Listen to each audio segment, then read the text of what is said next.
Ok. Entonces, el último tema que nosotros tenemos pendiente de ver era el tema relativo a las excepciones al ejercicio de la jurisdicción de carácter procesal. Ahí nosotros teníamos 4 instituciones particulares: la litisprudencia internacional, la cosa juzgada internacional, la conexidad internacional y el forum no convenience. Tanto la litisprudencia de conexidad como cosa juzgada se ven anteriormente en derecho procesal civil en la carrera, solo que ahora tienen el componente de que ya se trata de asuntos de derecho internacional privado, o tal vez no necesariamente de derecho internacional privado, pero que han sido decididos por un tribunal extranjero.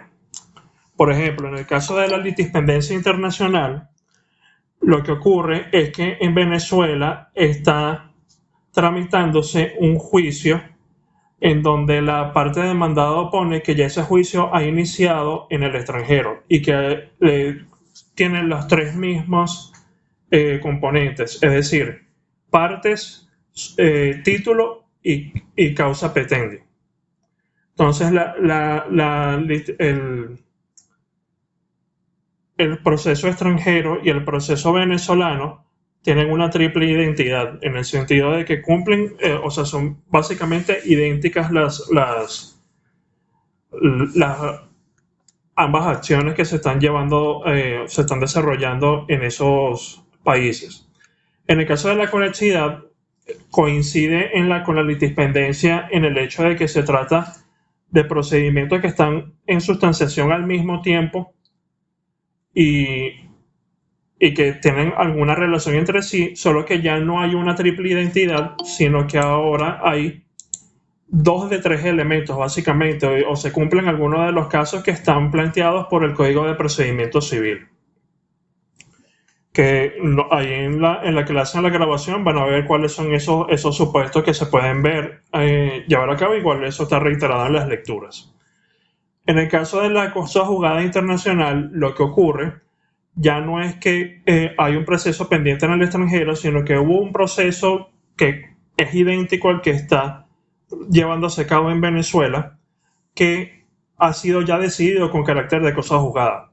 Entonces coincide con la litisprudencia la cosa juzgada en el hecho de que hay una triple identidad entre los juicios, pero difiere en el caso de que la litisprudencia está el proceso pendiente y en la cosa juzgada ya está decidido con carácter definitivamente firme. Entonces, en ese caso, ¿qué es lo que ocurre? Yo, como parte demandado, pongo: mira, ya este caso fue decidido con carácter de cosa juzgada en el extranjero, entonces este proceso aquí en Venezuela debería terminarse.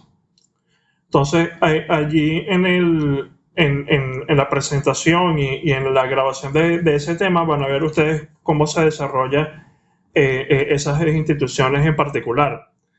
Luego tenemos la institución del Forum No Convenience, y lo que el Forum No Convenience ocurre es que hay un proceso que se está llevando a cabo en un país determinado, en donde la parte demandada opone que ese proceso debería ser conocido o puede ser conocido de una forma más conveniente por cercanía las pruebas, cercanía los hechos que ocurrieron en otro país. Ustedes van a ver en esa presentación que hay que esa institución es propia del derecho anglosajón, vino del derecho inglés y pasó al derecho de los Estados Unidos, por el hecho de que en esos países la conexión que solicitan o que evalúan los tribunales a los efectos de asumir jurisdicción es bastante extensa, es bastante laxa. Entonces, en muchos casos hay asociación de jurisdicción, por ejemplo, en el Reino Unido por el hecho de que la persona haya sido citada allá, o en los Estados Unidos por el hecho de que hay un mínimo contacto entre el juicio y el territorio norteamericano o estadounidense. Entonces, hay casos en donde se plantea el hecho de que esa acción puede ser conocida por un tribunal de otro estado de una forma más conveniente.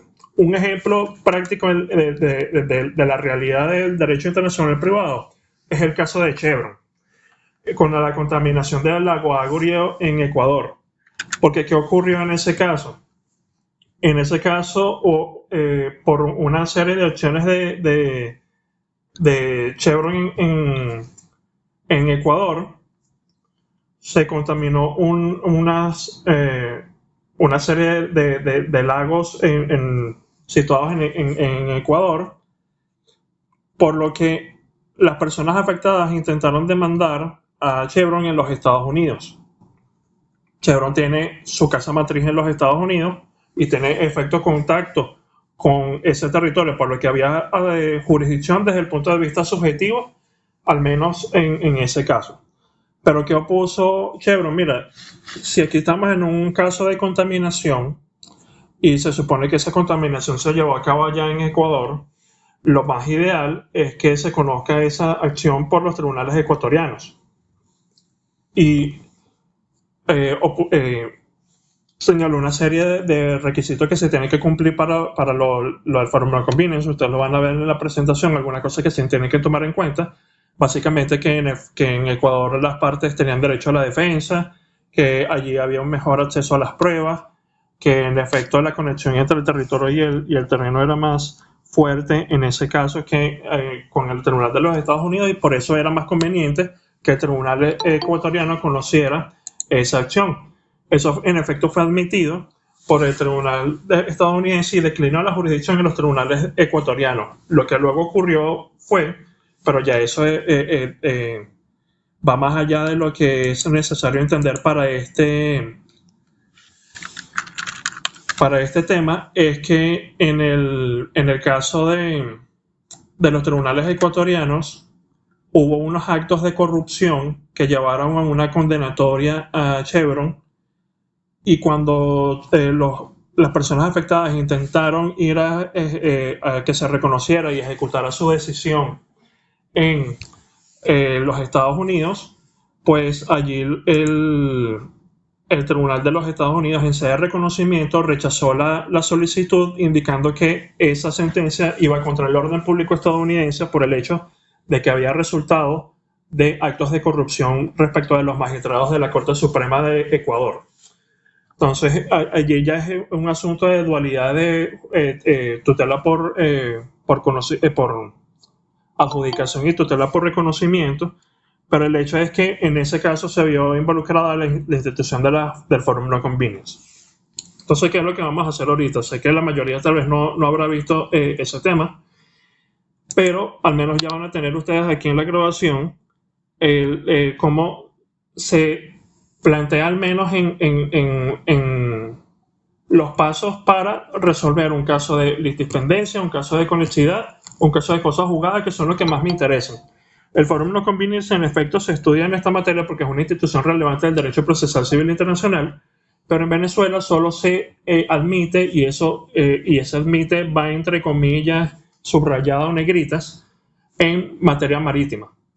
¿Por qué digo eso? Porque como ustedes verán también en la grabación, allí se discute el hecho de que la previsión de la ley de comercio marítimo es o una previsión efecto de Forum No Convenience, o es una previsión especialísima de la litispendencia internacional.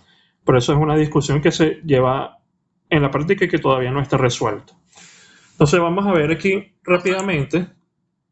Es un mismo planteamiento de caso, pero va a variar la institución que está involucrada, así que no voy a leer el caso todas las veces, y les voy a dar al menos los pasos que ustedes deben seguir para que se resuelvan los casos de litispendencia, cosas juzgadas, conexidad y todos de carácter internacional, claro está. Profe, mire, ¿me escucha? Sí, adelante. Bueno, con respecto al Foro No Convenience, bueno, antes feliz año, pero yo había leído en uno de los casos, en una de las sentencias que usted puso, justamente del Foro No Convenience, que el magistrado, no me acuerdo si fue ley, había dicho que la cuestión no tenía asidero porque no había fundamento jurídico expreso y que era un absurdo básicamente, porque se trataba de un caso de divorcio internacional, entonces el abogado, que bueno, Yanussi, había expuesto que se considerara, y bueno, la respuesta fue que mira, no tiene sentido fuera de aquí. Sí, es que ahí lo que ocurre, y bueno, es que traes el planteamiento a la mesa, dice, es que en Venezuela, no, a diferencia de lo que ocurre en Estados Unidos, de lo que ocurre en Reino Unido o en otros sistemas del derecho anglosajón, en donde hay previsiones o hay jurisprudencia que lleva a la aplicación general del Forum No Convenience, en Venezuela solo está, y de nuevo, discutido en la Ley de Comercio Marítimo. Entonces, en este caso que nos plantea Moisés, lo que se trataba era un caso de divorcio contencioso, en donde la parte demandada, que era la esposa, si no recuerdo mal, ella opuso que ya se había iniciado un proceso en los Estados Unidos y que en todo caso ella era allá donde ella podía defenderse de una mejor manera. Lo que ocurre en ese caso es que si bien el resultado final es correcto por el hecho de que no hay una previsión especial o una previsión general del Forum No Convenience en Venezuela, uno de los fundamentos que establece la sala para llegar a esa conclusión es errado, porque la sala dice que el Forum No Convenience es una institución que va contra nuestros principios, pero no va contra nuestros principios, porque en efecto, cuando nosotros vimos los temas el tema general de jurisdicción, que vimos unos principios de derecho constitucional, derecho internacional público y derecho internacional privado, cuando hablamos de este último grupo, de los principios de derecho internacional privado, indicamos que hay dos principios que son fundamentales. Uno, el principio de la jurisdicción concurrente, que quiere decir que pueden haber varios estados que pueden asumir jurisdicción simultáneamente sobre un caso, y por eso es que se abre además estas instituciones de litispendencia, conexidad y cosa juzgada. Y hay un principio de proximidad razonable, con lo que en efecto, si el caso no tiene un mínimo de conexión razonable con el territorio venezolano, lo ideal, si tuviésemos la institución del Foro No Conveniencia de forma general, es que se declinara la jurisdicción a favor del Estado que tiene más conexión con el asunto. Pero como dijo si bien la sala político-administrativa en ese caso, actualmente no hay una previsión general en materia de Forum No Convenience, y el hecho es que no se puede extrapolar de una sola norma en la Ley de Comercio Marítimo de dudosa aplicación que en efecto el Estado venezolano sea de aplicación favorable de esta institución. Por eso tenemos que tener cuidado con eso, y por eso es que si bien nosotros vemos aquí en esta materia esta institución del Forum No Convenience, la aplicación ahorita en la práctica es bastante escasa, más puede tener aplicación a las otras tres instituciones: cosa juzgada, litispendencia y conexidad. Entonces, veamos un momento este caso que está aquí planteado en pantalla. Oliva Oliva S.A. es una sociedad mercantil constituida según las leyes españolas, según la ley española, y domiciliada según sus estatutos en Sevilla. La misma se dedica a la venta y distribución de aceitunas de distintas variedades, desde aloreñas hasta verdiales. La misma goza de una buena fama tanto nacional como internacional. Ayaca S.A. es una sociedad mercantil constituida según las leyes venezolanas y domiciliada según sus estatutos en Caracas, Venezuela. La misma se dedica a la importación y exportación de alimentos con especial enfoque en aquellos típicos de nuestra época decembrina. Ayaca S.A., a través de su presidente, contacta a Olivo Olivo S.A. para iniciar la negociación de un contrato de venta y distribución de 7 tipos de aceitunas. Ayaca S.A. quiere destacar en el Ayacatón 2020, dado que en 2019 fue vencida por el equipo de la afamada cocinera Inés Pejo. Además, Ayaca quiere incursionar en el rubro del aceite de oliva. Aprovechando la visita de un representante legal de Olivo Olivo S.A., José Diento, a Caracas, para dar una conferencia, Oliva Olivo S.A. y Ayaca suscriben un contrato en la sede de esta última, ubicada en la Torre Country Club en Chacaíto. En ella se indica que el contrato durará inicialmente 1 año, que los productos vendidos ascenderán a 7 toneladas entre aceitunas aloreñas, arbequinas, cordobesas, empeltres, hojiblancas, verdejas y verdiales, a 1 tonelada por tipo de aceituna. El contrato iniciaría el 15 de mayo de 2019. En el contrato, las partes eligieron como aplicable al derecho español. En los 2 primeros cargamentos no hubo problema alguno. Los productos llegaron a tiempo y en calidad óptima. No obstante, desde el tercer cargamento comenzaron a haber problemas. Los cargamentos arribaban con 1 o 2 semanas de retraso, además de que el cuarto cargamento no cumplía con los estándares de calidad incluidos en el contrato. En virtud de ello, Ayaka S.A. dejó de realizar los pagos mensuales. En fecha 20 de septiembre de 2019, Oliva Oliva S.A. demandó el cumplimiento del contrato ante los tribunales sevillanos, específicamente de la obligación de pago.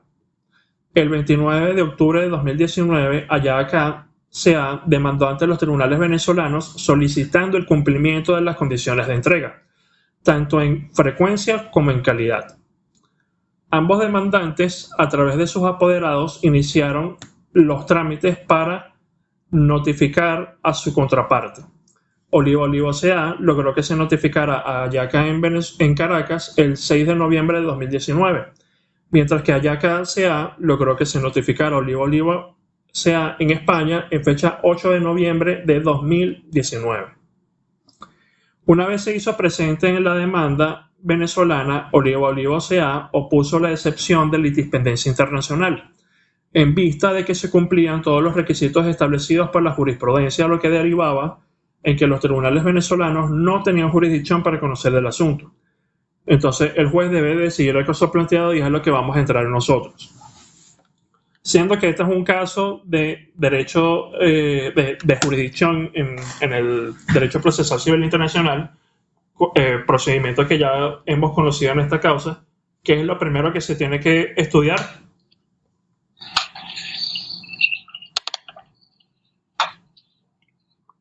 Internacionalidad del caso. Ok, ¿se cumple la internacionalidad del caso? Sí. Aquí hay elementos suficientes para la internacionalidad. ¿Por qué? Porque hay 2 compañías que están involucradas en el asunto, tienen domicilio distinto y el contrato se ejecuta entre España y Venezuela. Entonces ahí tenemos en efecto la internacionalidad. ¿Qué es lo que ocurre luego? ¿Qué es lo que debemos determinar en segundo lugar? Aplicación de las fuentes. Ajá, la fuente aplicable. Aquí tenemos como estados involucrados a Venezuela y España. Entre Venezuela y España no hay un tratado internacional que regule el tema de la jurisdicción en el derecho internacional privado, por lo que tenemos que descender a la ley de derecho internacional privado. ¿En dónde se comienza en la ley de derecho internacional privado? ¿Por qué artículo? 39. Ok. Aquí, en este caso, quien está demandando, y eso es importante, quien está demandando en Venezuela es Ayaka. Es decir, es la compañía venezolana la que está demandando a la española.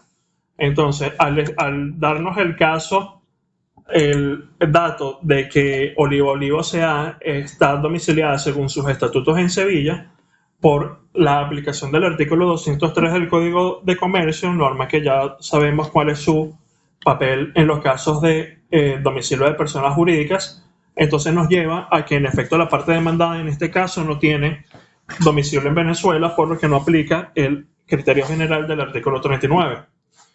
¿Cuál es el paso siguiente entonces? ¿A cuál norma tenemos que ir en este supuesto? Al 40. Ok, 40. Vamos al artículo 40 porque en este caso se trata de una acción de contenido patrimonial, se trata de acción de cumplimiento de contrato. En este caso no aplica el numeral 1 porque no se trata de una acción de derecho real o tenencia de los bienes muebles o inmuebles, sino que se trata de una acción de cumplimiento de contrato. Entonces nos podríamos situar en el numeral 2 del artículo 40. ¿Por qué? Porque según los datos del caso, se dice que Oliva Oliva S.A. y Ayaka S.A. suscribieron el contrato en la sede de Ayaka S.A. en la Torre Country Club en Chacaíto. Entonces, primera conclusión, los tribunales tienen jurisdicción para conocer el asunto. Ustedes se preguntarán, profesor, pero ya nosotros no vimos hace tiempo ese tema de la jurisdicción porque lo estamos retomando ahorita. si se supone que estamos en otro tema? Porque aquí estamos estudiando las excepciones al ejercicio de la jurisdicción, y nosotros hemos dicho, cuando hablamos de la inmunidad de jurisdicción, cuando hablamos de la derogatoria convencional de la jurisdicción, y lo mismo aplica en este caso, que las excepciones no se estudian sino cuando ha sido previamente asumida la jurisdicción de los tribunales venezolanos. Entonces, en este caso, para que ustedes vean la mecánica completa, es por lo que se estudia en primer lugar si los tribunales venezolanos tienen jurisdicción o no. La conclusión es si la tienen. ¿Qué entonces tenemos que estudiar ahora? Si en efecto procede o no la litispendencia internacional. Para eso entonces volvemos al mismo tránsito, pero no desde el inicio. Ya se asumió la internacionalidad del caso, tenemos entonces que determinar ahora la fuente para estudiar el tema de la litispendencia. Ustedes se preguntarán, ¿de nuevo la fuente? Sí, porque pueden haber instrumentos que tal vez establezcan, no establezcan criterios de jurisdicción, pero sí establezcan cómo resolver el tema de las excepciones. De igual forma, en este caso no ocurre eso, porque entre España y Venezuela no hay ningún tratado internacional que regule de forma general el tema de la jurisdicción, ni mucho menos las excepciones. Entonces bajamos a la Ley de Derecho Internacional Privado. Los que vieron o los que tuvieron la oportunidad de ver la grabación del tema, ¿cuál era la norma en la Ley de Derecho Internacional Privado que regulaba la litispendencia internacional? El artículo 57, ¿no? Exactamente, el que nos prevé que la jurisdicción exclusiva venezolana, no, el 58, perdón. La jurisdicción venezolana exclusiva no queda excluida por la pendencia ante un juez extranjero de la misma causa o alguna conexión con ella, es decir, litispendencia o conexidad. Pero nosotros habíamos visto que, en esa clase se explica, que el artículo 58 no nos establece cuáles son los requisitos de procedencia de la litispendencia internacional. Entonces, ¿en dónde se encuentran? Código de Procedimiento Civil, ¿no?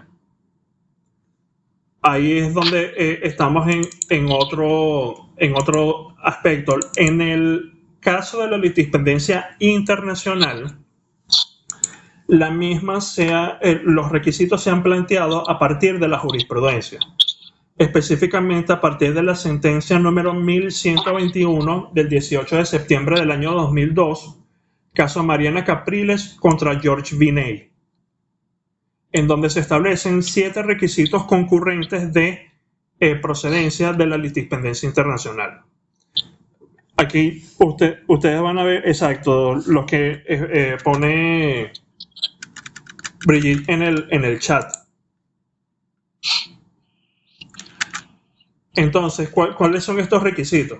El primer requisito es que la causa pendiente ante tribunales extranjeros sea la misma pendiente ante tribunales venezolanos. Aquí, en el caso de los tribunales venezolanos, está una acción por cumplimiento de contrato entre Ayaca y Olivo Olivo, sea derivada del contrato de venta y distribución de aceitunas. En el caso de España está una demanda de cumplimiento de contrato entre Olivo Olivo S.A. y Ayaca S.A. derivada del contrato de aceitunas. Coinciden los 3 elementos. Coinciden los sujetos, a pesar de que están procesalmente volteados. ¿Por qué procesalmente volteados? Porque en uno Olivo Oliva es la demandante y en la otra es la demandada, y viceversa con Ayaca. 2, de tener el mismo objeto, porque lo que busca a final de cuentas es el cumplimiento del contrato. Y 3, de tener el mismo título o causa petendi, porque ambas derivan del contrato de venta y distribución de las aceitunas. Entonces, se cumple este requisito en primer lugar. Segundo requisito, que la causa cuya pendencia se alegue esté en efecto pendiente de decisión. Porque si una de ellas ya ha sido decidida con carácter definitivamente firme, ya estaríamos en el terreno de la cosa juzgada internacional. Entonces, ¿qué nos dice el caso? De nuevo, que al menos hasta donde se narra en el planteamiento del caso, ambos procesos están pendientes de decisión, porque lo último que se indica que ocurrió fue la notificación en ambos casos. Entonces se cumple también este requisito. Y entonces, ¿qué es lo que ocurre adicionalmente? El tercer requisito que nos plantea esta sentencia es que los tribunales venezolanos tengan jurisdicción para conocer del caso según las normas venezolanas sobre la jurisdicción contenidas en la Ley de Derecho Internacional Privado. Este es un requisito que sinceramente no debería estar incluido dentro de esta lista. ¿Por qué? Porque si nosotros partimos ya del hecho de que la litisprudencia internacional es una excepción al ejercicio de la jurisdicción, previamente al estudio de la litisprudencia se tiene que haber asumido la jurisdicción. Por lo que la jurisdicción de los tribunales venezolanos no es propiamente un requisito de ella directamente. En cuarto lugar, como cuarto requisito, pero a pesar de ello, en este caso se cumple porque ya hemos visto que los tribunales venezolanos tienen jurisdicción. El cuarto requisito es que la jurisdicción de los tribunales venezolanos no sea exclusiva. Les pregunto, ¿en este caso hay jurisdicción exclusiva? ¿Por qué no hay jurisdicción exclusiva? ¿Cuál es el único caso de jurisdicción exclusiva que tenemos aquí en Venezuela? Bienes inmuebles. Pero cualquier acción sobre bienes inmuebles o algunas en específico. Cónchale, o sea, yo solo tengo entendido que con los bienes inmuebles, porque así lo exige, por ejemplo, el 53 y el 47. Ajá, ahí para aclarar y que tengamos de nuevo claro eso. El artículo 47 propiamente no establece la jurisdicción exclusiva, sino la jurisdicción inderogable. El que establece la jurisdicción exclusiva es el artículo 53, numeral 3. Y si bien habla de bienes inmuebles, habla de acciones sobre derechos reales respecto de bienes inmuebles. Por eso es que preguntaba si era sobre los bienes inmuebles en general y la respuesta es no.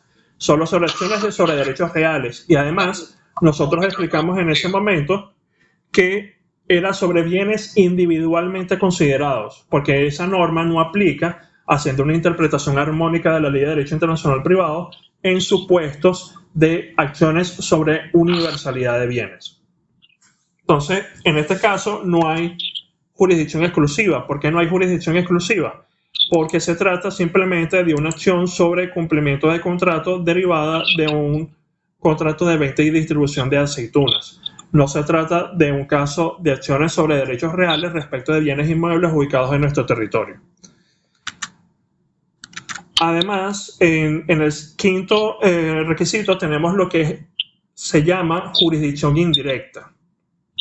La jurisdicción indirecta es una institución que nosotros vamos a ver con más detenimiento la clase del lunes siguiente, cuando hablemos del reconocimiento y ejecución de decisiones extranjeras, porque es un requisito que en efecto se plantea en la Ley de Derecho Internacional Privado, es en el artículo 53.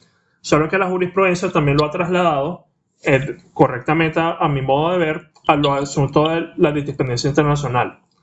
Lo que implica la jurisdicción indirecta es un juicio hipotético sobre la jurisdicción del tribunal extranjero, a los efectos de evaluar si el mismo está efectivamente conectado con el asunto a los fines de reconocer una decisión que haya emanado de él o de declarar la procedencia o improcedencia de las excepciones de litisprudencia, conexidad o cosa juzgada internacional.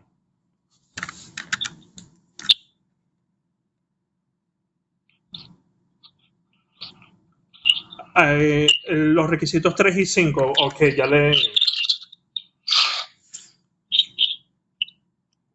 Vamos allá. Ok. El requisito 3, Ariana, era que los tribunales venezolanos tengan jurisdicción para conocer del caso según las normas venezolanas sobre jurisdicción contenidas en nuestra Ley de Derecho Internacional Privado. Y el quinto es que los tribunales extranjeros ante los cuales se haya propuesto el litigio tengan jurisdicción de acuerdo con los principios generales de jurisdicción consagrados en la Ley de Derecho Internacional Privado. Ustedes me preguntarán, ¿es lo mismo? La respuesta es no.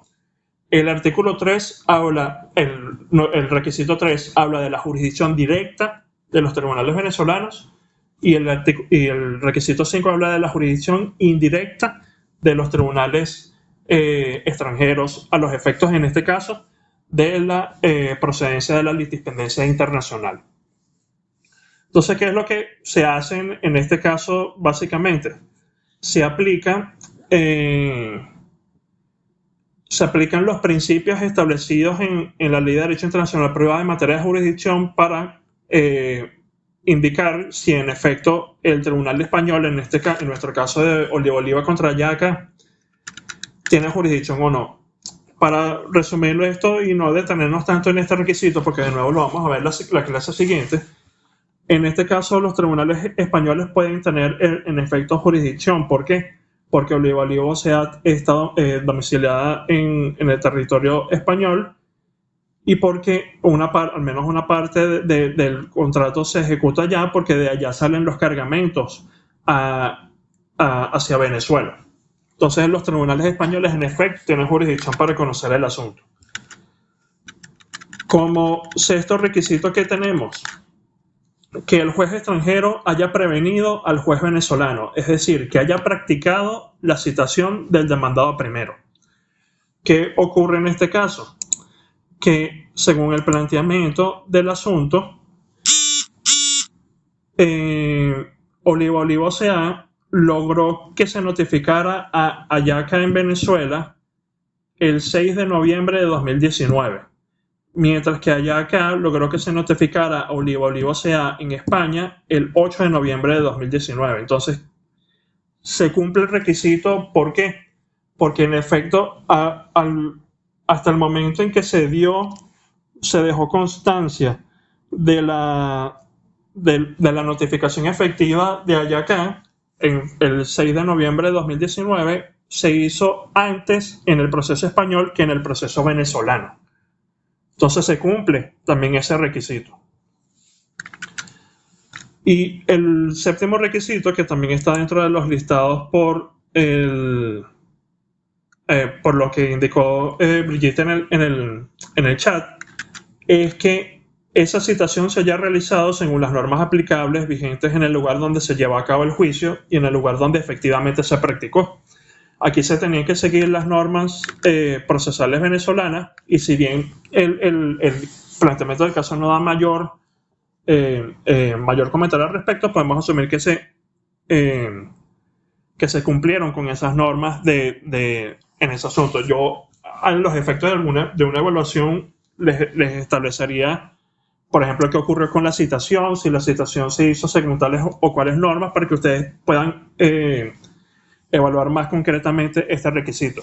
Pero entonces nosotros vemos del análisis anteriormente hecho que en efecto se cumplen los 7 requisitos. Los tribunales venezolanos en efecto tienen jurisdicción y se cumplen los requisitos de procedencia. Entonces, ¿cuál es el resultado final? Que a pesar de que los tribunales venezolanos tienen jurisdicción, según las normas venezolanas, no pueden ejercerla porque se verifica la procedencia de la litispendencia internacional. Les pregunto, según lo que ustedes recuerdan del derecho procesal civil venezolano, ¿cuál es el efecto de la litispendencia en el derecho interno? La extinción del proceso, ¿no? Correcto. En el caso del derecho interno venezolano se extingue el proceso, y aquí, si bien ocurre en el fondo lo mismo, el efecto es que se declara la falta de jurisdicción y por ende se declara extinto el proceso. Al final de cuentas, uno de los dos procesos perece, y en este caso va a aparecer el juicio venezolano. ¿Algo que no haya quedado claro sobre el planteamiento de la litispendencia? Todo chévere por acá. Ok, creo que para que nos dé chance hoy de ver el tema que efectivamente nos toca ver, que es la cooperación judicial internacional, yo les voy a poner en la carpeta del tema, de este tema de la litispendencia, de las excepciones, el tema 8, el planteamiento de los casos de las otras instituciones, y Y en todo caso, si ya han visto bien la grabación de ese tema, lo podemos discutir o a través del grupo o lo planteamos en la clase siguiente, pero si no, nos vamos a consumir la clase nada más en casos. Entonces, vamos a pasar entonces al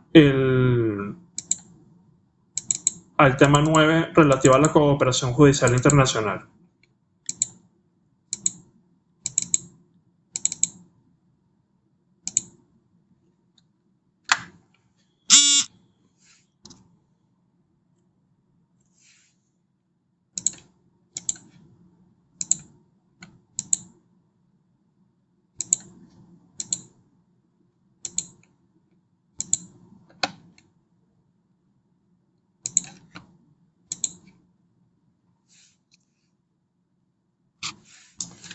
Ok.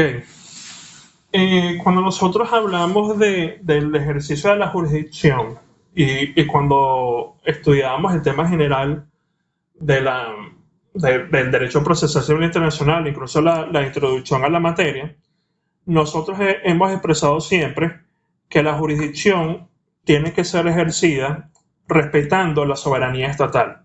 ¿Esto qué quiere decir? Que los tribunales venezolanos tienen dominio solo dentro del territorio venezolano. Un alguacil de un tribunal venezolano no puede agarrar una compulsa de un tribunal, por ejemplo, de primera instancia, montarse en un avión y ir a notificar a una persona en su domicilio, por ejemplo, en Bogotá. Sino que los actos procesales solo pueden ser directamente ejecutados por el juez o por los tribunales venezolanos dentro del territorio venezolano.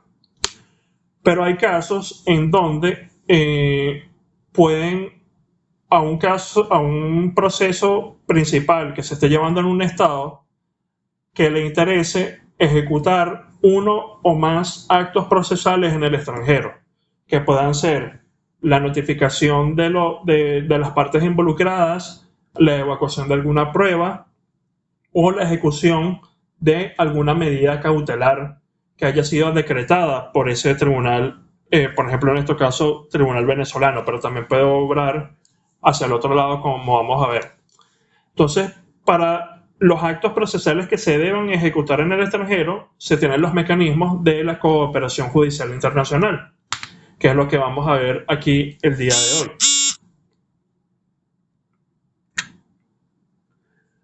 Para ello, en primer lugar, tenemos que tener en cuenta que en materia de cooperación judicial internacional es principio general el de la lex fori regit proceso. Ustedes recordarán de nuestro primer tema de la materia que la lex fori regit processum implica que la forma del proceso se rige por el derecho procesal del funcionario ante el cual se desenvuelve. Entonces les pregunto, igual lo vamos a ir desarrollando a lo largo de la clase, pero para ver si se entiende. Si yo tengo un proceso principal, por ejemplo, una acción sobre daños y perjuicios que se está llevando a cabo en Venezuela, y yo necesito notificar a una persona en los Estados Unidos, ¿cuál es el derecho procesal que va a aplicar a esa situación? ¿El venezolano o el de los Estados Unidos? El de Estados Unidos, ¿no? El de Estados Unidos, ¿por qué? Por el mismo principio. Porque la notificación es un acto procesal y se tiene que hacer conforme al derecho del funcionario según el artículo 56. Exactamente. Entonces, si estamos llevando a cabo la citación ante los tribunales estadounidenses, lo lógico es, como nos explica Moisés, que se ejecute esa citación conforme a el derecho procesal estadounidense. Es la lógica de la lex fori regit proceso. Pero ustedes recordarán que nosotros cuando hablamos de esa regla planteábamos una excepción y una excepción a esa excepción. La excepción es que se apliquen formas o procedimientos especiales a solicitud del Estado que requiere un acto de cooperación judicial internacional. Y por eso lo traigo de nuevo a colación, porque eso interesa a este tema. Aquí puede ocurrir, por ejemplo, que el tribunal venezolano, cuando hace la solicitud de cooperación dirigida a los Estados Unidos, indique, mira, yo necesito que tú antes de que vayas a cualquier mecanismo supletorio de citación a la citación personal, tú vayas al menos 3 veces al domicilio de la persona que se está intentando notificar. Entonces, en ese caso, la solicitud del tribunal venezolano viene con un requisito que, si bien no es requerido por el Código de Procedimiento Civil, es común en nuestra práctica que se vaya más de una vez a intentar notificar a la persona de forma personal mediante boleta. Entonces ahí se está requiriendo, se está solicitando un procedimiento especial, una forma especial establecida en el ordenamiento jurídico venezolano, al menos al nivel de costumbre. Entonces allí entramos en una excepción a la Ley Foreign Regime Processing. ¿Por qué? Porque el tribunal estadounidense no va a ejecutar del todo ese acto procesal conforme a sus reglas procedimentales, sino que también va a tener en cuenta una forma o procedimiento especial establecido por el derecho venezolano. ¿Cuál es la excepción de la excepción? Como que en este caso existe como mucho en el derecho, de que el tribunal que está ejecutando finalmente el acto de cooperación puede negarse a cumplir con esa forma o procedimiento especial requerida por el Estado que solicita el acto de cooperación, por alguna de estas 3 razones que está planteada en pantalla. Incompatibilidad con la ley del Estado requerido, pero que sea efectivamente incompatibilidad, no solo diferencia. Imposibilidad de aplicación debido a la práctica judicial, porque, por ejemplo, involucra alguna institución, algún funcionario que en efecto no existe dentro de ese sistema judicial, puede ser el caso, o por dificultades prácticas que sean razonablemente justificadas. Entonces vemos que si bien el principio general es el que ya sabemos de la Ley Foreign Regime Processing, en el caso de la cooperación puede tener una operación distinta, porque puede llevar al caso de que el tribunal extranjero tenga que cumplir con alguna formalidad impuesta por el tribunal venezolano, o que al revés, el tribunal venezolano como Estado requerido tenga que ejecutar una forma o procedimiento especial solicitada por un tribunal extranjero que actúa como Estado requirente del acto de cooperación. Luego es importante nosotros tener aquí en cuenta cuáles son las tesis que tradicionalmente se han manejado para fundamentar la cooperación judicial internacional. Porque si nosotros partimos del hecho de que cada Estado solo puede ejercer su jurisdicción dentro de cada territorio al cual pertenece, entonces puede surgir la pregunta: ¿por qué entonces otro Estado tiene que ejecutar un acto de cooperación que yo le solicite, o yo tengo que ejecutar un acto de cooperación que otro Estado me solicite? Para eso son entonces estas teorías. Las tesis tradicionales nosotros ya las hemos visto y ustedes la vieron el semestre pasado en materia de derecho internacional privado, de por qué se aplica derecho extranjero. Pero aquí vale reiterarlas a los efectos de la cooperación judicial internacional. Entonces, aplicado a la cooperación judicial internacional, ¿qué nos diría la tesis de la cortesía? Pues bien, que el acto de cooperar es potestativo y discrecional del juez, y que él se puede negar efectivamente a ejecutar ese acto de cooperación, y al ser potestativo y discrecional de él, no debe dar mayor justificación del por qué no ejecuta ese acto de cooperación. Ahí entonces a qué vamos. De nuevo, a las mismas críticas que se manejan en el ámbito del derecho internacional privado estricto, de que vamos a tener solicitudes que sean similares con resultados distintos, y de que efectivamente le estamos dando un poder al juez que no es del todo justificado, porque a final de cuentas el juez y el Estado representado a través del juez no es el que se afecta por el acto de cooperación, sino el particular que está intentando impulsar un proceso judicial. ¿Qué ocurre con la tesis de la reciprocidad? De nuevo, el Estado requerido coopera en la misma medida en que el Estado requirente se comporte con él. Entonces, en los casos en donde, en los sistemas en donde opera esta tesis de la reciprocidad en materia de cooperación, ¿qué evalúa el Estado, el tribunal como Estado requerido? Ok, a mí se me está solicitando una citación para un proceso que se está llevando a cabo en Argentina.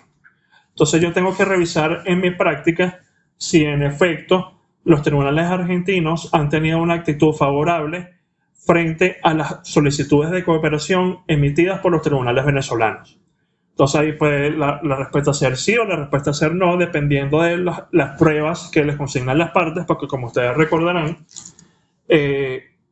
la reciprocidad es un acto que normalmente tiene que, al menos cuando existía en el sistema venezolano, tiene que ser probado efectivamente por la parte que la alegaba.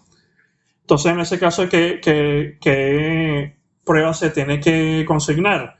Por ejemplo, un dictamen de un abogado argentino, alguna jurisprudencia, por ejemplo, de algún tribunal argentino en donde se haya ejecutado una solicitud de cooperación emitida por Venezuela, o cualquier prueba que al final de cuentas lleve a la conclusión de que en efecto los tribunales argentinos también ejecutan las solicitudes de cooperación en materia de notificación emitida por los tribunales venezolanos. Por ahí vamos con una crítica similar al de la cortesía internacional.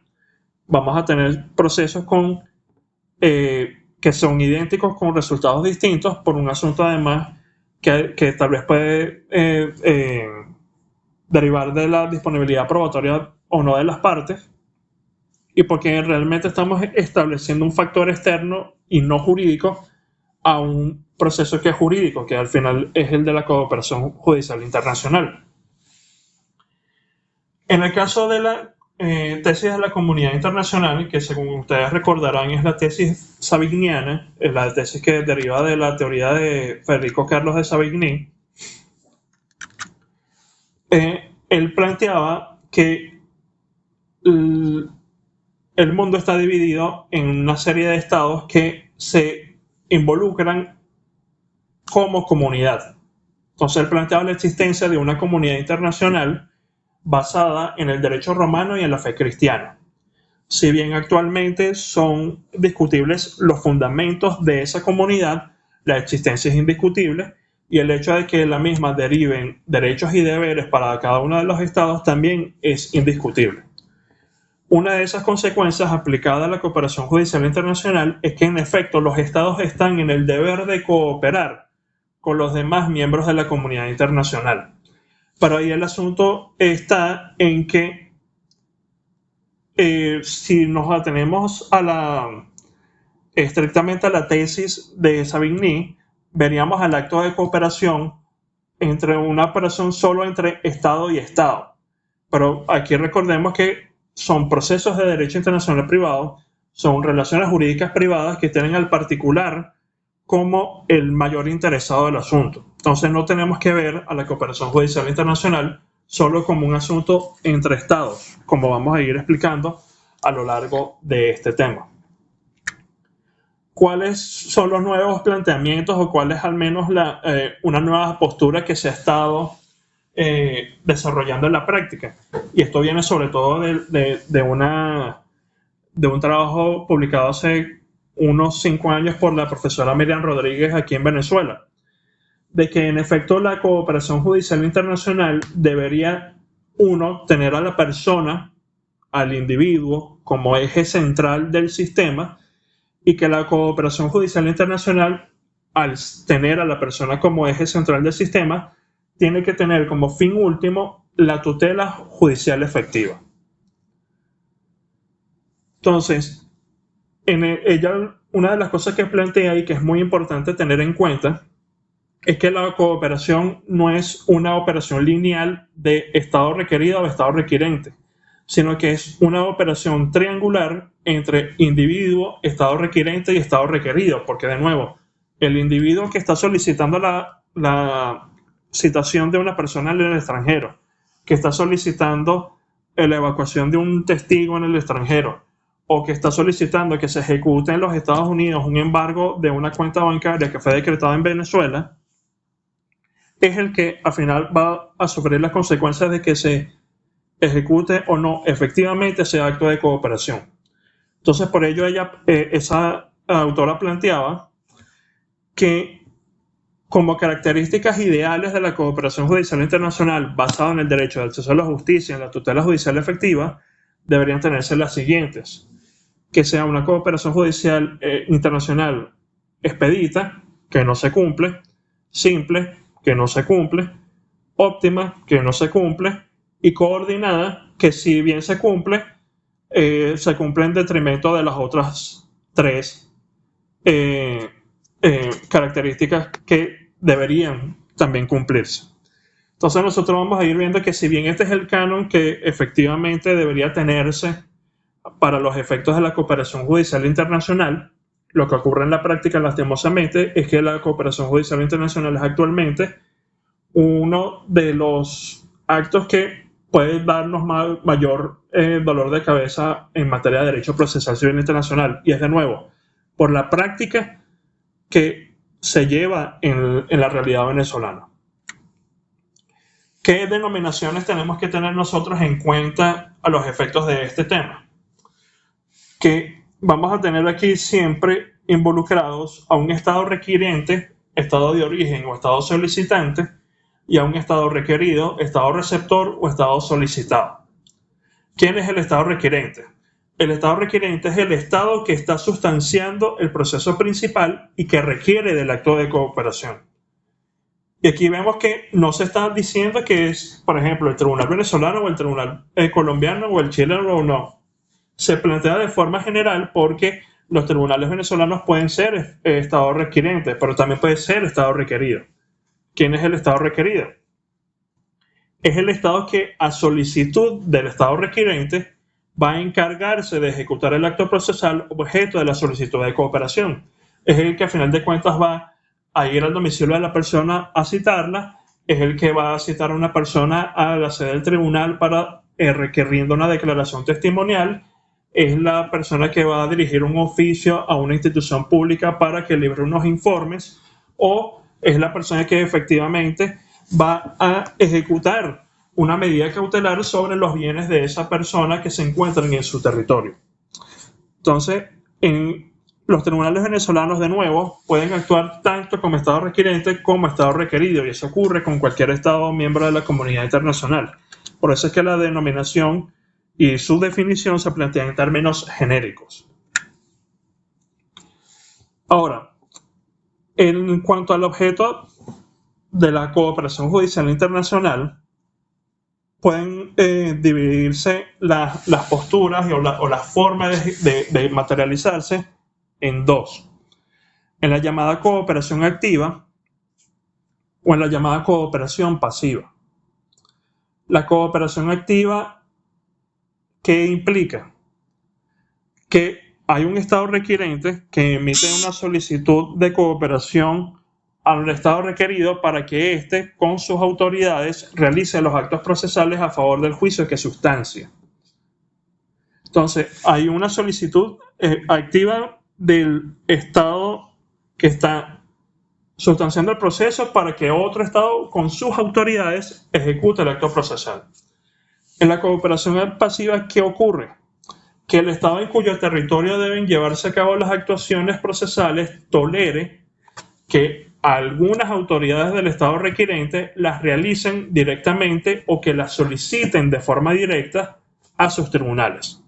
Esto sobre todo ocurre con una de las vías de cooperación que vamos a ver más adelante, que es la vía de la cooperación diplomática o consular, en donde, por ejemplo, sea la embajada de Venezuela en Canadá la que notifique directamente a una persona de un proceso llevado a cabo en Venezuela. Eso sí lo tolera el territorio canadiense, pero para eso tenemos nosotros que tener en cuenta, entre otras cosas, qué declaraciones o qué reservas han hecho los estados para con respecto a un tratado de cooperación judicial internacional.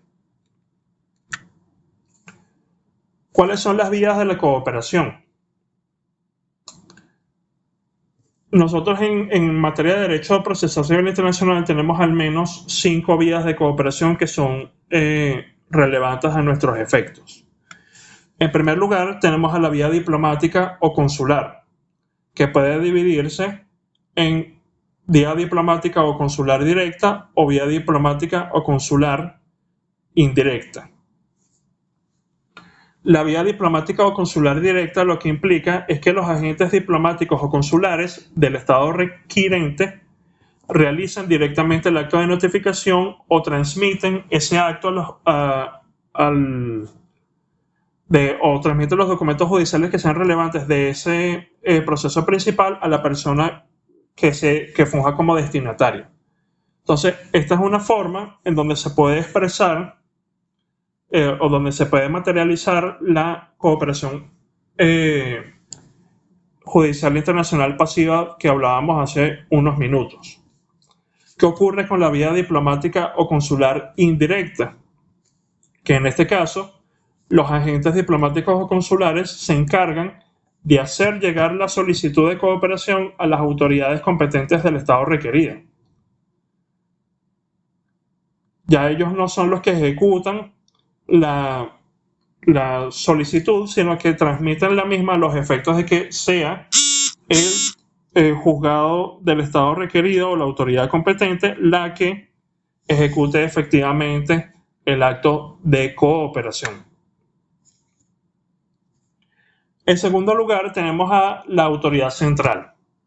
La autoridad central es una de estas creaciones de la Conferencia de La Haya sobre Derecho Internacional Privado, que ha ido en pro de facilitar los mecanismos de cooperación entre los estados, tal como ocurre, por ejemplo, con el caso de la apostilla, que también es una creación de la Conferencia de La Haya.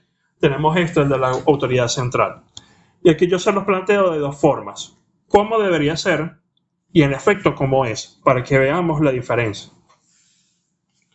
¿Cómo debería ser o cómo debería operar la vía de cooperación judicial internacional por la autoridad central?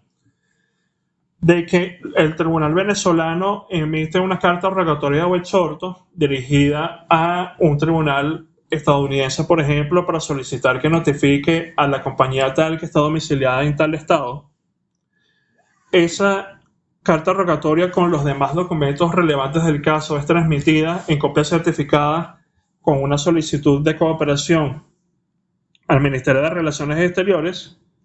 ¿Por qué al Ministerio de Relaciones Exteriores? Porque el Ministerio de Relaciones Exteriores es en Venezuela la autoridad central. Entonces, esta autoridad central venezolana emite la solicitud a la autoridad central del Estado requerido. La autoridad central del Estado requerido recibe la solicitud y la remite a la autoridad competente para que ejecute el acto procesal. Lo remitirá a la Corte Suprema, por ejemplo, de ese estado en los Estados Unidos o directamente al tribunal que por la competencia estatal o federal sea el competente para ejecutar ese acto procesal en concreto. Entonces, si nosotros vemos de esta manera, no debería ser tan difícil ejecutar un acto de cooperación judicial internacional por vía de la autoridad central. Pero ¿cómo ocurre en la práctica? Ocurre de esta manera. El tribunal venezolano emite la carta rogatoria o exhorto. La carta rogatoria o exhorto tiene que pasar por la Dirección de Justicia y Cultos del Ministerio de Relaciones Interiores. Aquí hay un error en la lámina, lo voy a corregir cuando la suba a módulo 7. En esta primera mención no es relaciones exteriores, sino relaciones interiores. ¿De dónde deriva esto? Esto deriva de una vieja norma de la Ley de la Administración Pública de carácter central, en donde se especificaba que el Ministerio de Relaciones Exteriores, a través de su Dirección de Justicia y Cultos, era el puente de comunicación entre la administración pública y el sistema judicial. Pero el hecho es que alrededor del año 2004, si no recuerdo mal, esa ley fue derogada y no existe actualmente una norma similar que esté vigente de tales efectos. pero en la práctica se sigue todavía este mecanismo de que pase la carta rogatoria por la Dirección de Justicia y Cultos del Ministerio de Relaciones Interiores, para que ellos verifiquen, en primer lugar, si se cumplen todos los requisitos y se transmita luego eso al Ministerio de Relaciones Exteriores. El Ministerio de Relaciones Exteriores entonces recibe la solicitud y por vía de valija diplomática la remite a la representación de Venezuela en el estado requerido. Entonces, luego la representación diplomática de Venezuela en el estado requerido recibe la solicitud y la remite a la autoridad central de ese estado requerido. Y ahí la autoridad central del estado requerido recibe la solicitud y la remite a la autoridad competente para la ejecución del acto procesal. Entonces, si vemos en comparación de cómo debería ser, la realidad impone dos bloques o dos etapas adicionales y, a mi modo de ver, innecesarias. ¿Por qué innecesarias? En primer lugar, porque esa Dirección de Justicia y Cultos no tiene nada que ver con el proceso de cooperación. Pero el hecho, y ustedes lo pueden preguntar en cualquier tribunal, cuando uno intenta explicar que en efecto eso no tiene que pasar por el Ministerio de Relaciones Interiores, la respuesta es siempre que esas son órdenes de la DEN, del Tribunal Supremo de Justicia, esa es la mecánica que se sigue siempre, y bueno, a veces hay que como que seguir el guión para que se pueda ejecutar el acto de cooperación. Pero en la teoría, esa etapa no debería existir. ¿Qué otra etapa no debería existir? La de que sea solo por vía de valija diplomática que llegue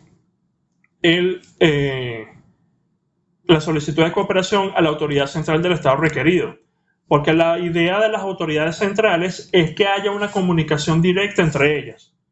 Si yo, por ejemplo, como parte interesada del acto de cooperación, le digo al Ministerio de Relaciones Exteriores, mira, yo estoy dispuesto a cumplir con los gastos para que esta solicitud de cooperación llegue al Departamento de Justicia de los Estados Unidos, que es la autoridad central de los Estados Unidos, a través de DHL, que le llegue directo a su dirección, para que esto no tenga que pasar por la representación diplomática de Venezuela en los Estados Unidos, que además actualmente no hay, y entonces para que se agilice el proceso de cooperación.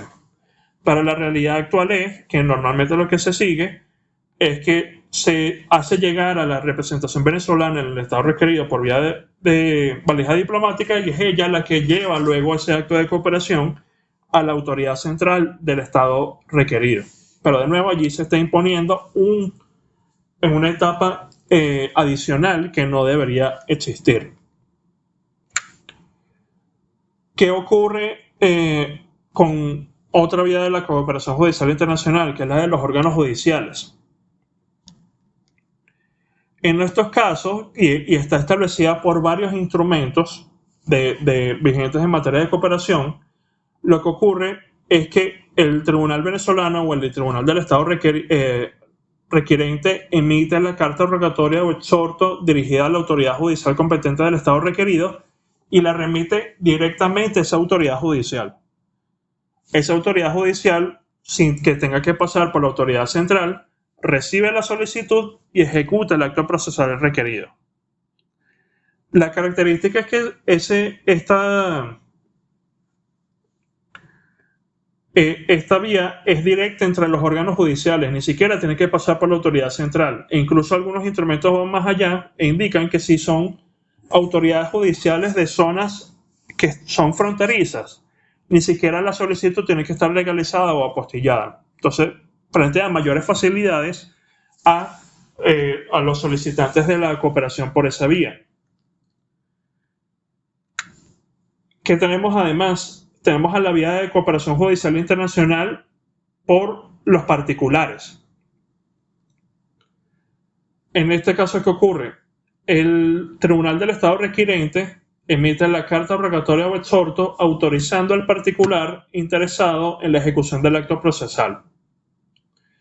El particular interesado entonces se va con su acto de cooperación y procede a través de funcionarios judiciales, ministeriales u otras personas competentes del Estado requerido a solicitar ese acto de cooperación. Es lo que comúnmente en Venezuela se denomina nombrar a una persona como correo especial. Cuando se indica que una persona se nombra como correo especial, es que se le autoriza a ella a llevar un acto de comunicación que normalmente debería ser entregado por un funcionario judicial de forma directa por el individuo, el particular o su apoderado. Que, por ejemplo, yo lleve un oficio al SAIME, que lleve un oficio al CICPC para no tener que esperar a que el alguacil tenga la oportunidad, dentro de todas las actividades que tiene que llevar a cabo, de llevar mi oficio a esa autoridad en particular. Entonces, para eso lo llevo yo mismo directamente. En materia de cooperación judicial internacional también se permite esta vía de los particulares y varios de los tratados que vamos a nombrar en unos momentos tienen esta previsión. Y finalmente tenemos a la llamada vía postal, que lo que implica es que la autoridad judicial del estado requirente emite el exhorto o carta rogatoria y la remite por vía de correo a la persona o personas que se encuentren en el extranjero. Ustedes se preguntarán, pero no es lo mismo que la vía de la autoridad central. La respuesta es no, porque la diferencia en dónde está, en que la autoridad judicial del estado requirente tiene la dirección, mira, José Briceño vive en Caracas en esta dirección. Entonces yo, como autoridad judicial del estado requirente, que es Chile, le envío esta notificación a su domicilio en la avenida tal, edificio tal, piso tal, apartamento tal. Entonces aquí se le hace llegar directamente a la persona por vía de correo, en algunos estados incluso por vía de correo electrónico, la actuación que se quiere ejecutar o el acto que se quiere ejecutar. Pero como se indica aquí en pantalla, esta vía está supeditada a la autorización del estado requirente y a la falta de oposición del estado requerido. Y el hecho es que Venezuela se opuso a esta posibilidad expresamente en todos los instrumentos que la prevén. Entonces, esta es una vía de cooperación que, si bien está prevista por los tratados internacionales, respecto de Venezuela no se ejecuta porque Venezuela se opuso a esta posibilidad. Profe, una pregunta. Adelante, David. Todas estas vías de cooperación que usted nos menciona pueden ser negadas por el Estado requerido por el simple hecho de que los estados tengan mala relación política. En teoría, la respuesta es no, porque efectivamente en estos casos no depende del todo el acto de cooperación de si existan o no relaciones diplomáticas. Porque, de nuevo, aquí no se trata de actuaciones entre estados, sino que es cooperación entre estados en pro de un individuo que está solicitando un acto de cooperación.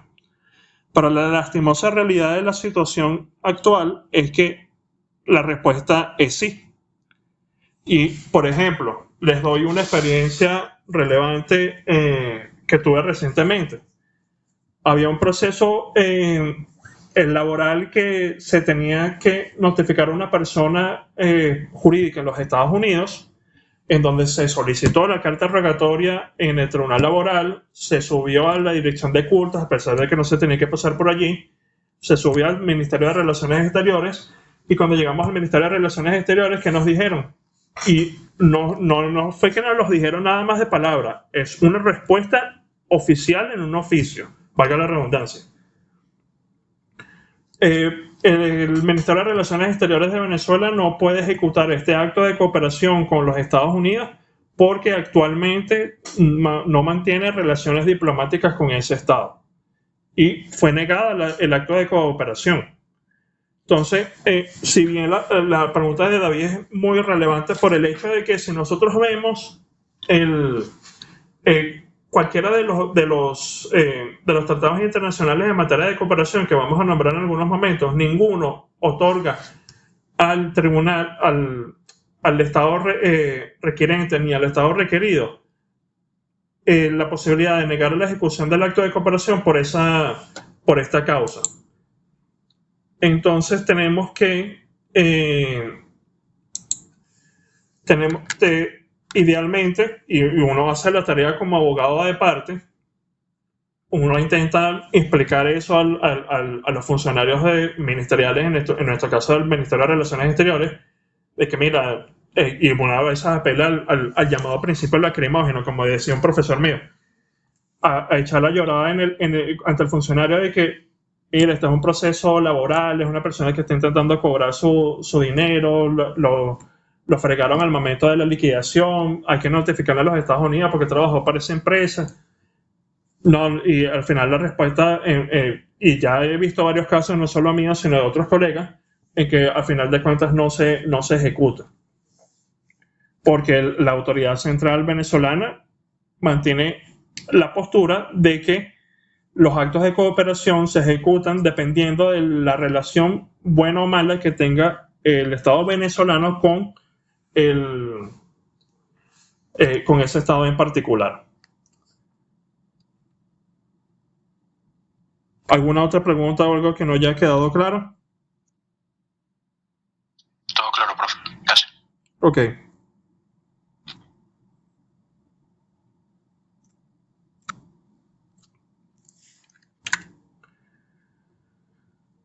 Ajá.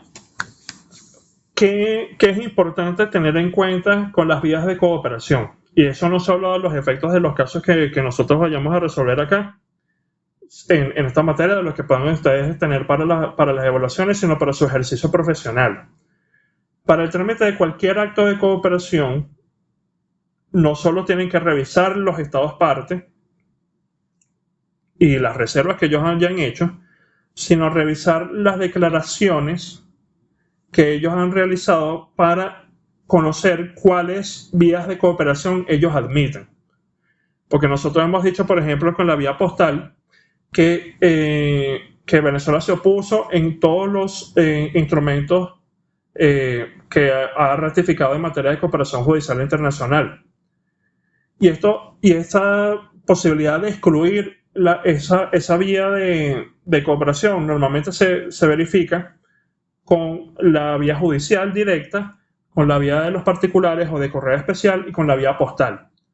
Normalmente la norma está planteada de que a menos de que un Estado se oponga, se puede ejecutar el acto de cooperación de esta manera. Entonces, por eso es importante ustedes tener en cuenta si en el instrumento en particular se permite esa vía de cooperación o no. Ahora, en cuanto al contenido de la cooperación judicial internacional, nosotros tenemos que esta normalmente se divide en 3 grados. Cooperación judicial internacional de primer grado, de segundo grado y de tercer grado. La cooperación judicial internacional de primer grado se refiere a la cooperación judicial internacional de actos de mera instrucción, como por ejemplo la notificación, y para la evacuación de pruebas. Y si ustedes ven la lista que está aquí planteada en pantalla y que van a tener en la presentación, está regulada por básicamente todos los instrumentos que tenemos vigentes en materia de cooperación. Por el Acuerdo Boliviano, por el Código Bustamante, por las conferencias de La Haya, las convenciones interamericanas y el Código de Procedimiento Civil.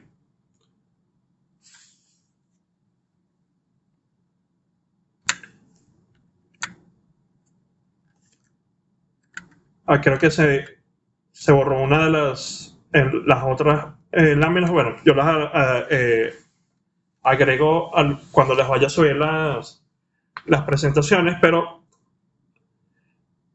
hay, además de esta cooperación judicial internacional de primer grado, la de segundo grado, que implica la ejecución de medidas cautelares decretadas en el extranjero.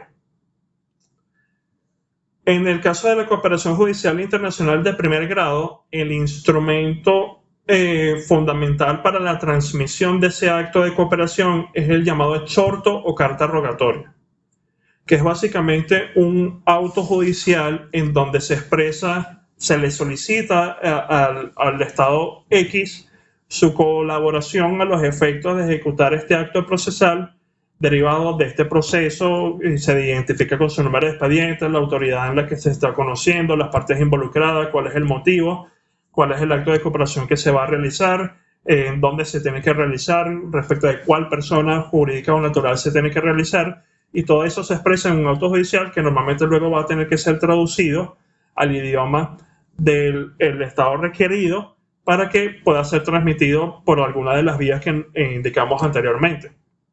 Pero de nuevo, el instrumento fundamental en el caso de la notificación y en el caso de la evacuación de pruebas es el exhorto o carta rogatoria.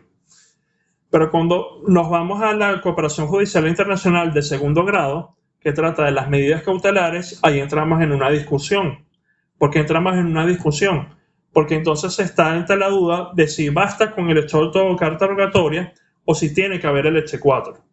Y el hecho es que ambas vías son problemáticas para las medidas cautelares. ¿Por qué digo que ambas vías son problemáticas? Porque en el caso del exhorto o carta rogatoria, aquí a nosotros se nos dice, por ejemplo, en el acto de cooperación judicial internacional, que son actos de mera instrucción o de evacuación de pruebas. La medida cautelar no es un acto de mera instrucción y tampoco es un acto de evacuación de una prueba. Y en el caso del exequatur, ¿cuál es el problema? De que en ese, según nosotros vamos a ver la clase siguiente, cuando hablamos de reconocimiento y ejecución de decisiones extranjeras, normalmente estamos hablando de decisiones, de sentencias definitivas pasadas con autoridad de cosa juzgada.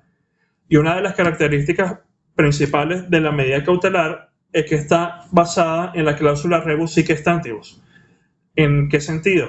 En el sentido de que cuando se modifican las condiciones que han llevado al decreto de una medida cautelar, la misma puede ser modificada, ampliada o puede ser revocada respecto de ese acto. Entonces, pareciera ser que el exequatur no es la vía más idónea para ese asunto. Pero si nosotros vemos en el derecho comparado la regulación en materia de medidas cautelares, nosotros vemos que efectivamente estos son como que los dos grandes focos o los dos grandes bases para este tipo de acto de cooperación. Incluso si nosotros vemos instrumentos en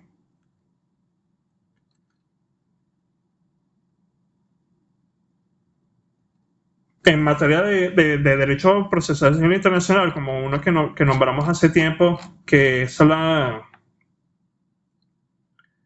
los principios al-Sadib sobre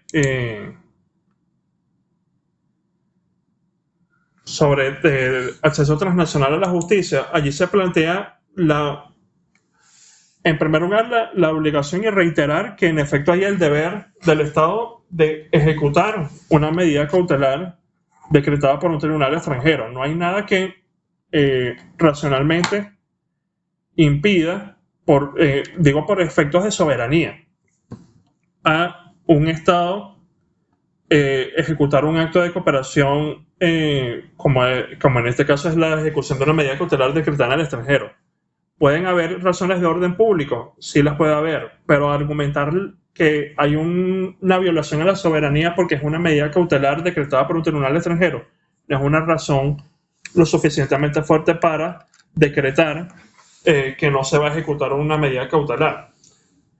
Pero la mayoría de los estados se debaten entre estas dos aguas, entre el exhorto de carta rogatoria, que es de hecho la posición que asume la Convención Interamericana sobre Ejecución de Medidas Cautelares dictadas en el extranjero, que si bien es una convención interamericana que deriva de la CIDIP, la misma no está ratificada por Venezuela, por eso es que no es aplicable. Y hay otros estados que han abierto el espectro del exequatur para no solo incluir el exhorto carta rogatoria, las sentencias definitivas, sino también las medidas cautelares y estableciendo incluso unos mecanismos de reconocimiento más directos. En Venezuela esta posición o esta discusión no ha tenido todavía mayor respuesta en en cuanto a nuestro sistema, solo tenemos como antecedente relevante una sentencia, y lo de sentencia es discutible, es más que todo un auto dictado por la Sala Política Administrativa el 14 de julio de 1971, un caso que estaba bajo la ponencia de, si no recuerdo mal, el magistrado Miguel Ángel Landáez, en donde se había recibido en la Corte Suprema de Justicia una solicitud emitida por los tribunales argentinos para la ejecución de un embargo sobre una persona jurídica ubicada aquí en Caracas. Entonces ellos se plantearon el tema de cómo se tenía entonces que ejecutar esa medida, y lo que al final de cuentas indicaron es que el exequatur no debería ser porque no se trataba de una sentencia definitiva según lo que establecía el Código de Procedimiento Civil, y el exhorto carta rogatoria en principio no debería ser porque las medidas cautelares, de nuevo, no pueden calificarse como actos de mera instrucción. Pero a final de cuentas la Sala Política Administrativa, si bien en este caso se declaró incompetente para ordenar la ejecución de las medidas cautelares solicitadas mediante el exhorto objeto de la solicitud, al final no dio una respuesta definitiva de lo que debería ocurrir. Actualmente hay algunos autores, tanto venezolanos como de derecho comparado, que han tratado de proponer otras vías para la ejecución de estas medidas cautelares que básicamente derivan de una mutación entre el exhorto y carta rogatoria por el hecho de que es una vía que se supone que es expedita, con algunos de los requisitos que se tenga que evaluar en el caso del exequatur. Porque esa es otra de las razones por las cuales se debate entre estos dos mecanismos. El exhorto de carta rogatoria es de transmisión más fácil, porque simplemente es un acto que emite el tribunal, es legalizado, apostillado, traducido si es necesario, y se lleva al tribunal directamente sin tener que pasar por un proceso de reconocimiento. Pero en el caso del exequatur, sobre todo el exequatur en Venezuela, como nosotros vamos a ver en la clase siguiente, tiene la característica de que son procesos centralizados, si es materia contenciosa, en el Tribunal Supremo de Justicia, si es asunto de jurisdicción voluntaria en tribunales superiores, y en donde se sigue un proceso que puede durar bien, o por lo mínimo, un año. Y esperar un año para ejecutar una medida cautelar es bastante, porque puede en efecto vaciarse de contenido la decisión definitiva que esa medida cautelar se supone que va a asegurar. Entonces, de nuevo, si bien es claro que la cooperación judicial internacional de segundo grado lo que abarca es la medida cautelar, actualmente en Venezuela no se tiene claro cuál es el mecanismo, y en la práctica lo que ocurre es que una medida cautelar aquí en Venezuela decretada por un tribunal extranjero es muy poco probable que se ejecute por la vía regular. En el caso de la cooperación judicial internacional de tercer grado, que es, por así decirlo, el máximo grado, es el reconocimiento y ejecución de decisiones extranjeras. Porque aquí se trata de la materialización de una sentencia definitiva decretada por un tribunal extranjero, como el máximo acto de cooperación judicial. Pero como ese acto de cooperación tiene unos requisitos, tiene una regulación particular, es por lo que normalmente aquí en Venezuela, cuando hablamos de derecho procesal civil internacional, se estudia en un tema distinto al de la cooperación. Cooperación normalmente como tema se limita a actos de medidas de instrucción, evacuación de pruebas y medidas cautelares, y aparte se ve el reconocimiento y ejecución de decisiones extranjeras como máximo acto de cooperación. Por eso es que nosotros aquí en nuestro programa tenemos tema 9 de cooperación y tema 10 o tema 11, si no recuerdo mal, de reconocimiento y ejecución de decisiones extranjeras. Para que tengamos un panorama más o menos claro de las fuentes y de en dónde deberíamos ubicar qué, les voy a plantear aquí cuáles son las fuentes que tenemos dentro del sistema venezolano de cooperación judicial internacional para que ustedes tengan claro más o menos qué regula cada uno. Tenemos en primer lugar y por orden cronológico el Acuerdo Boliviano sobre Ejecución de Actos de 1911, que regula tanto las notificaciones como las pruebas e incluye una norma en materia de medidas cautelares que también la dirige por la vía del exhorto o carta rogatoria. Luego tenemos el Código Bustamante, que tiene un capítulo dedicado a la cooperación judicial internacional y establece principalmente a la vía diplomática, pero permite que los estados pacten entre ellos otras vías adicionales de cooperación. Pero este es un instrumento que, como hay otros especializados y más recientes, no se utiliza tanto en la práctica, pero es un instrumento vigente. Adicionalmente, tenemos el Convenio de La Haya sobre notificación y traslado en el extranjero de documentos judiciales o extrajudiciales en materia civil o comercial de 1965. Este instrumento regula, como su nombre lo indica, la notificación o traslado de documentos judiciales o extrajudiciales. Si bien en principio aplica en materia civil y comercial, permite su extensión a otras materias, a menos de que el Estado se reserve solo la aplicación a estas dos materias. Aquí se establece la figura de la autoridad central como vía primordial del trámite de notificación, porque de nuevo esto es un convenio que emana de la Conferencia de La Haya y la autoridad central, como dije, es creación de esta conferencia, pero permite, como en un mismo nivel, la vía diplomática y consular. Y permite también, salvo declaración o reserva en contrario de los estados, la vía postal, la vía judicial y la vía de los particulares. Entonces, de nuevo, ahí hay que revisar, en el caso de la vía postal, ya ustedes tienen el dato de que Venezuela se reservó esa posibilidad.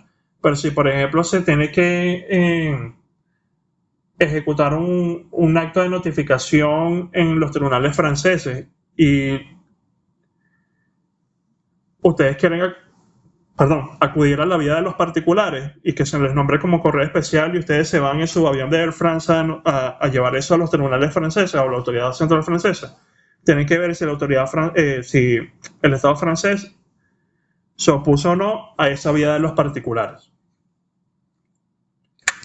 Luego tenemos el Convenio de La Haya relativo a la obtención de pruebas en el extranjero de 1970, que, como su nombre lo indica, lo que regula es la evacuación de pruebas por medio de las cartas rogatorias. También establece la vía como vía primordial de la autoridad central, pero permite la cooperación por las demás vías que hemos visto: diplomática consular, judicial y de los particulares.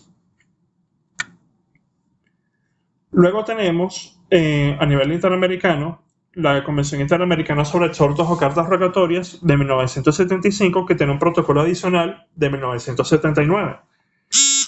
Esta norma regula la cooperación en materia de actos de mero trámite y la obtención de pruebas. Pero Venezuela se reservó la posibilidad de aplicarlo a materia de pruebas. Entonces, ojo con ese instrumento si se trata de un caso de obtención de pruebas. Y allí se prevé igualmente las 5 vías que son diplomática consular, autoridad central, vía judicial, vía postal y por particulares, pero sometido a las declaraciones de los estados. Si bien, como he dicho, este convenio tiene un protocolo adicional, el protocolo adicional lo que simplemente regula es que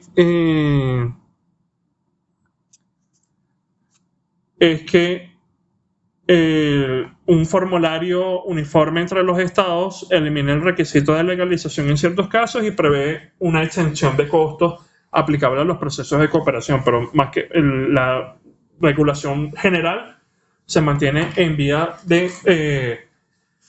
en el texto de la convención en general. Luego tenemos a la Convención Interamericana sobre Recepción de Pruebas en el Extranjero de 1975, en donde se regula específicamente el asunto de la obtención de pruebas en el extranjero, ya en forma distinta al de exhortos o cartas rogatorias, y ahí se limita en primer lugar a los asuntos civiles y mercantiles, pero se puede extender, si así los estados lo permiten, a materia criminal, laboral, contencioso administrativa, juicios arbitrales u otras materias. Pero eso está sometido a si los estados lo permiten o no. Se establece como vía primordial a la vía de la autoridad central, pero se permite a las otras vías de cooperación que hemos visto. Aquí yo voy a completar esa mención en la lámina. Y de nuevo, en el protocolo lo que se regula es la preparación, el envío y la tramitación de las cartas rogatorias, incluyéndose un formulario para facilitar el trabajo de las autoridades judiciales. A nivel nacional, o como fuentes relevantes a nivel del derecho venezolano, tenemos en primer lugar el artículo 26, porque el artículo 26, que establece el derecho a la tutela judicial efectiva, debería ser el canon máximo sobre el cual debería verse cualquier norma de cooperación, porque al final de cuentas lo que se intenta es que la persona que esté interesada en ese acto de cooperación pueda impulsar el proceso que ya esté iniciando o la forma, el ejercicio de su derecho a la defensa, pero la realidad a veces es otra. Pero no obstante ello, esta debería ser como que el fin máximo de cualquier acto de cooperación, que se logre la tutela judicial efectiva. Luego tenemos a la Ley de Derecho Internacional Privado. Y vemos que la Ley de Derecho Internacional Privado incluye una sola norma en materia de cooperación y es bastante directa a lo que quiere regular. La norma relevante en la Ley de Derecho Internacional Privado es el artículo 59. Aquí se indica que los tribunales de la República podrán dirigirse a cualquier autoridad competente extranjera mediante exhortos y comisiones rogatorias para la práctica de citaciones, diligencias probatorias o de cualquier otra actuación judicial que resulte necesaria para el buen desarrollo del proceso. Y aquí se habla de a cualquier autoridad competente extranjera. Eso significa que en la teoría la Ley de Derecho Internacional Privado permite, por ejemplo, que la Autoridad Central Venezolana, Ministerio de Relaciones Exteriores, se comunique directamente con cualquier autoridad central a lo largo del mundo sin necesidad de utilizar la vía de la valija diplomática. Asimismo, evacuarán dentro de la mayor brevedad los exhortos y comisiones rogatorias provenientes de tribunales extranjeros que se ajusten a los principios del derecho internacional aplicables en la materia.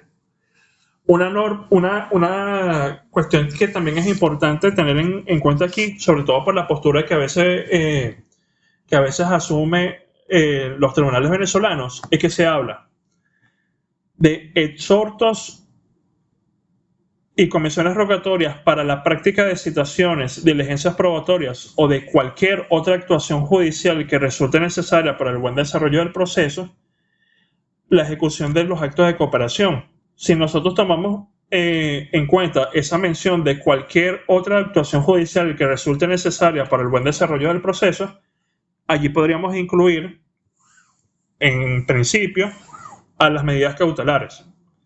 Porque pareciera ser de las dos opciones, de exhortos o cartas rogatorias o de exequatur, la que pueda cumplir el fin más primordial de la urgencia de ejecución de la medida cautelar para estar dirigida a asegurar la ejecución de la sentencia definitiva de fondo. Pero si bien lo he visto planteado en un par de casos, esta norma para justificar la ejecución de una medida cautelar, al final de cuentas la posición de los tribunales venezolanos ha sido contraria.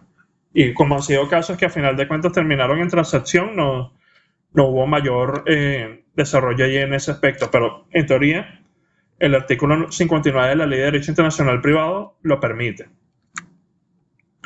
Adicionalmente, tenemos en el Código de Procedimiento Civil algunas normas que son relevantes. En primer lugar está esta del artículo 188 en su parte único, que establece simplemente cómo debe encabezarse esa carta rogatoria. Luego tenemos el artículo 224, que establece la citación del no presente en nuestro territorio, en donde aquí hay que tener cuidado un poco con esta norma, porque a veces se aplica cuando debería aplicarse los mecanismos de los tratados internacionales. Recordemos que según el orden de prelación de fuentes del artículo 1 de la Ley de Derecho Internacional Privado, tenemos como primer orden a los tratados internacionales como expresión de esas normas de derecho internacional público sobre derecho internacional privado. En segundo lugar, a falta de tratados que se aplica la ley interna, pero a veces la práctica judicial lo que se dice es que, bueno, es persona que no está presente en la República. Bueno, se sigue el artículo 224 y listo, cuando debería seguirse de nuevo los tratados internacionales.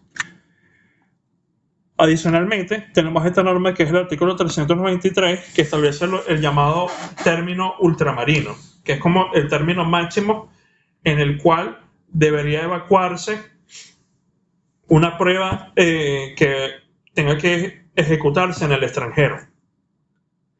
Entonces, esta es una norma que va en complemento de lo que establecen los tratados internacionales, porque los tratados internacionales simplemente regulan la forma en la que se transmite y en la que debería ejecutarse ese acto de cooperación, pero no establecen un lapso de cómo debería, en cuánto tiempo debería ejecutarse ese acto de evacuación.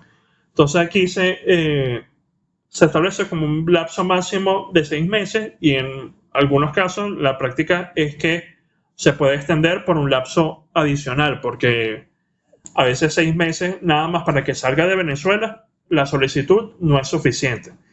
Pero aquí se plantean como causales de concesión de ese término extraordinario, el que lo que se intentará probar haya ocurrido en el lugar en donde se haya de hacerse la prueba, que haya constancia de que los testigos que deban declarar residen en ese lugar, o que en el caso de ser instrumental la prueba se exprese la oficina donde se encuentran los instrumentos o la persona en cuyo poder exista. Entonces básicamente abarca todo, porque ahí pueden verse incluidas las pruebas documentales, las pruebas de testigos con testigos que se encuentran en el territorio del Estado requerido, o por ejemplo pruebas de informes dirigidas a esas oficinas o lugares en donde se encuentren esa información. Finalmente tenemos una norma en el Código de Procedimiento Civil que muchas veces se deja de lado porque en efecto es una norma vigente, que es el artículo 857, que establece a quién corresponde la ejecución de las solicitudes de cooperación judicial internacional en donde Venezuela actúa como Estado requerido, y es a los tribunales de primera instancia. No ha habido ninguna modificación de esta competencia por alguna de las resoluciones de la Sala Plena del Tribunal Supremo de Justicia, por lo que esta es una norma que está vigente y se debería aplicar en la manera en la que está planteada. No hay ninguna variación a la actualidad. Ahora, finalmente, en materia de cooperación judicial internacional, yo les quería plantear el llamado principio de favor cognitionis, que el principio de favor cognitionis, si ustedes recordarán, es una de las normas que nosotros hablamos en materia de fuentes, cuando hablábamos de la forma en la que se debe decidir la simultánea aplicación de tratados internacionales, de varios tratados internacionales a un mismo acto. Entonces, en ese caso, nosotros indicábamos que como reglas primordiales se tenía el de la ley posterior derogar ley priori y lex specialis derogar ley general. pero en materia de cooperación ha venido surgiendo como regla para la resolución de estos conflictos internormativos este principio del favor cognitionis, que básicamente lo que implica es que en materia de cooperación judicial internacional debe aplicarse la norma más favorable a la cooperación. Y cuando hablamos de normas no solo involucra a dos tratados internacionales, sino a que pueda ser simultáneamente aplicable y dependiendo del orden de prelación de fuentes también, un tratado internacional y una ley interna. Entonces, a partir de la Convención de Nueva York de 1958, se ha venido desarrollando este principio de favor cognitionis, en los cuales en la mayoría de los instrumentos de cooperación desde los años 70 hacia acá lo vemos expresado. Aquí les traigo como ejemplo la fórmula de la Convención Interamericana sobre exhortos o cartas rogatorias de 1975. Porque aquí lo que se plantea es que esta convención no restringirá las disposiciones de convenciones que en materia de exhortos o cartas rogatorias hubieran sido suscritas o que se suscribieran en el futuro, incluso deja abierta la puerta al futuro, en forma bilateral o multilateral por los estados parte o las prácticas más favorables que dichos estados pudieran observar en la materia. Entonces, sí, por ejemplo, ahí está el caso de que es aplicable simultáneamente el código, la Convención Interamericana sobre Cartas Rogatorias y la Convención de la Haya sobre notificación o traslado de documentos judiciales o extrajudiciales. Ahí lo que debería entonces evaluar el juez es cuál es la más favorable al acto de cooperación y aplicar eso. Lo mismo ocurre si, por ejemplo, se tiene que aplicar la Convención Interamericana o la Ley de Derecho Internacional Privado Interno. Allí también entonces lo que se debería evaluar es cuál es la que favorece más el acto de cooperación. Lo que ocurre con la ley interna en Venezuela es que son, como ustedes han visto, muy escasas las normas que regulan el mecanismo del acto de cooperación. Entonces, lo más probable es que en los casos en donde pueda ser ejecutado un tratado internacional o la ley interna, por esa ausencia de normas más específicas, se aplique el tratado internacional. ¿Hay alguna norma, algo que hayamos visto acá que no haya quedado claro?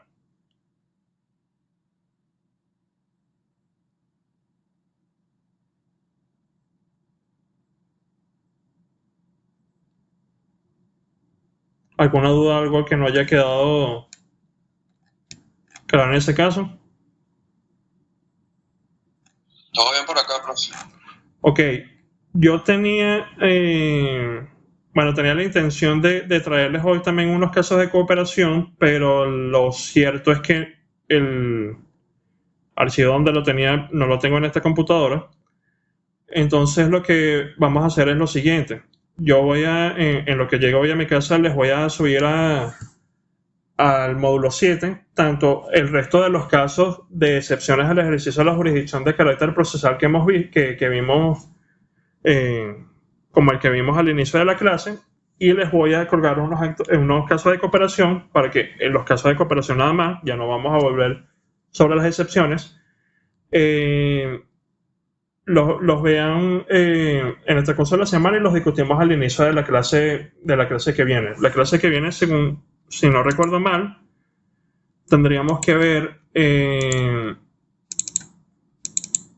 vamos a ver en qué momento. Profe, prueba de los actos jurídicos y creo que el C4, porque prueba de los actos jurídicos es un tema relativamente corto, sí, correcto. Veríamos el régimen de la prueba, que es más que todo, y ustedes lo van a ver, es más que todo una reiteración de lo que vimos en materia del hecho for y regi processum, solo que algunas precisiones particulares en materia de pruebas. Y reconocimiento y ejecución de sentencias, sí.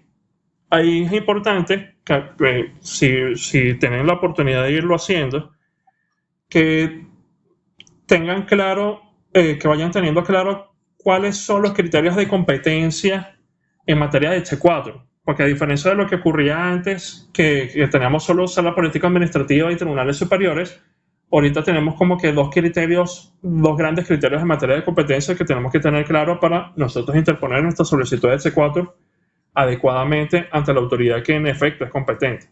Entonces, si pueden al menos revisar eso, sería bueno para entonces discutirlo la clase siguiente. ¿Algo adicional sobre cooperación que no haya quedado claro? Todo bien por acá. Ok, aquí con esto de nuevo, y creo que ya ustedes lo han visto a lo largo de la materia, lo importante que es bastante importante tener a mano bien la información de los tratados internacionales. Sobre todo porque aquí están involucrados vías de cooperación que, si bien están planteadas por los tratados, no pueden que los estados hayan declarado que no las pueden utilizar o que ellos se oponen a la misma. Entonces, es importante para los casos que vayamos a ver la clase siguiente y para los que se deriven de las evaluaciones, que ustedes tengan esa información a mano. Profe, Sí. hay una cosa que, bueno, en este segundo corte se va a hablar el escrito de exequatur y se va a hacer una prueba también. Sí, va a ser más o menos la misma mecánica que en el otro tema, porque aquí estarían incluidos adicionalmente al tema de exequatur las excepciones del ejercicio de la jurisdicción, cooperación judicial internacional, régimen de pruebas, insolvencia y arbitraje. Entonces, la evaluación grande... Hay un problema. Exacto, que ahí son casos prácticos. Entonces, la evaluación grande es el exequatur. ¿Por qué? Porque adicionalmente al escrito de regulación de jurisdicción, es el escrito que en la práctica más se utiliza en materia de derecho procesal civil internacional, y me interesa que ustedes vean cómo es la mecánica de esa actuación. Lo demás, como son casos prácticos, lo podemos dirigir a través del examen parcial. Profe, pero hay una cosa, queda menos de un mes de clase y quedan sin contar como 4 temas. Entonces estamos cortos de tiempo. Pero yo creo que si nos da chance, si no igual, ahí vamos viendo conforme a la programación cómo nos organizamos, pero sí nos va a dar chance. Ok. ¿Alguna otra duda o algo que quieran plantear? Nada, todavía por acá. Gracias. Bien, entonces nos vemos en la clase siguiente y entonces cualquier duda allí estamos pendientes por el grupo de WhatsApp. Feliz lunes a todos y feliz semana. Bueno, profe, chao.